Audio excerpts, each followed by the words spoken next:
কিতা করো কিতা করি জিনিস টিনিস গুছাই সেটা রিসো করে মন তোর সেইটা রইছি না ওখানে একটা কাস্টমার আইছে কাস্টমারে বলে ক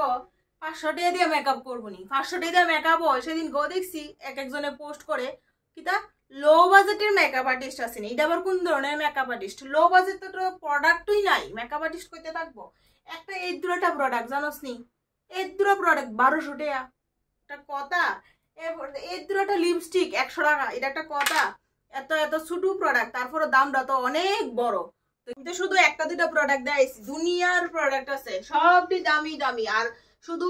দামটা এনই শেষ না দিনে দিনে দাম বাড়তেছে যারা কিনে তারা বুঝে অল্প তেলে মসমস বাজি হইতো না এটা কোনো দিনই হইতো না তেলও দিব অল্প বাজিও চাইব মসমস এটা কোনো দিন হইতো না সময়ের দাম কই গাড়ি ভাড়া কই মেকআপের প্রোডাক্টের দাম কই পরিশ্রম কই একটা মানুষের লো বাজেটের কেমনে হইব মেকআপ